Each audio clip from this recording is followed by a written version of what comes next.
Façon de contrer l'épidémie, Alexandra Orion-Caude, généticienne, nous a rejoint. Alexandra Orion-Caude, merci d'être en direct avec nous sur RT France. Justement, ce port du masque, est-ce que vous le préconisez, vous, pour ceux qui savent l'utiliser? C'est bien cela, parce que c'est vrai, parfois, on porte nos mains au visage. Alors, c'est quoi un usage intelligent du masque, finalement? J'ai envie de vous poser la question. C'est que finalement, puisque je viens de vous dire qu'on est arrivé à un niveau de connaissance du Covid qui fait qu'on a un taux de létalité qui est équivalent à celui de la grippe. Est-ce que pourquoi est-ce que vous ne mettiez pas des masques l'hiver dernier quand il y avait la grippe? Oui, non, effectivement, il y a eu cette épidémie de Covid. Vous nous parlez de la grippe, de ce fameux vaccin. Est-ce que ça veut dire alors qu'il faut qu'on se fasse vacciner? Je ne vous parle pas du vaccin, là, je vous parle simplement de fait que chaque année, il y a une épidémie de grippe. Que cette année, en 2019-2020, on a eu plutôt moins de grippe que d'habitude, on ne l'explique pas très bien, mais que dans les faits, on a chaque hiver un épisode grippal. Et justement, est-ce qu'il faut se faire vacciner comme le demandent les autorités? Est-ce que vous êtes pour une vaccination massive contre la grippe saisonnière, celle qu'on connaît, pour finalement davantage identifier les malades du Covid-19? Alors déjà, vous me demandiez sur le masque, donc je vous ai répondu par une question à laquelle vous ne m'avez pas vraiment répondu. Vous m'avez répondu en me posant une autre question sur le vaccin. Ma réponse n'intéresse personne, c'est vous l'experte.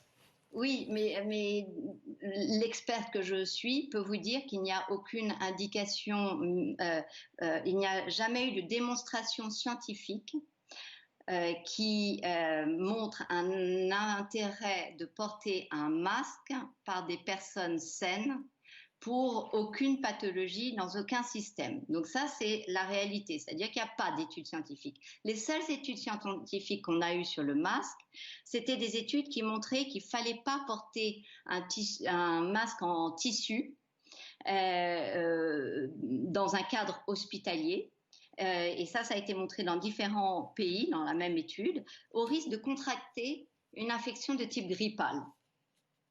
Pourquoi ? Parce que en fait, le tissu permet de faire un petit écran, un petit coussinet où vous risquez de vous réinfecter, de vous auto-contaminer. Donc ça, c'est quand même une chose qui est connue et d'ailleurs que l'OMS décrit parfaitement dans ses indications et dans ses conseils à porter le masque, ce qui fait qu'il ne préconise pas le masque par le grand public dans des lieux aérés.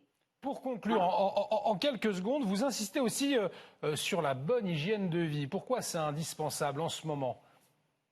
C'est indispensable en ce moment parce qu'en fait, la saison nous permet de finalement faire une espèce de petite accumulation de notre stock de vitamine D qui est fondamentale dans notre réaction face à des infections respiratoires.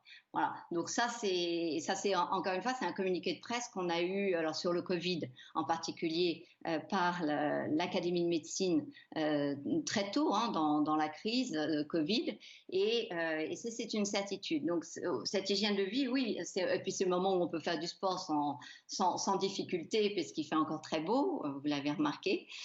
Donc c'est le moment où on peut remettre notre système d'attaque pour des périodes un petit peu plus froides et où plus de virus circulent, et notamment celui de la grippe et puis celui du Covid qui va forcément continuer à circuler. La question qu'on peut se poser, c'est est-ce qu'il faut continuer à distinguer la grippe du Covid ou est-ce qu'on peut désormais traiter l'entité grippale, Covid, grippe, ce qui me semblerait plus judicieux compte tenu de ce qu'on connaît, encore une fois, de la létalité du Covid. Donc ça, c'est un aspect. Après, sur l'aspect vaccin, intérêt ou non de... En quelques mots pour conclure, il nous reste assez peu de temps.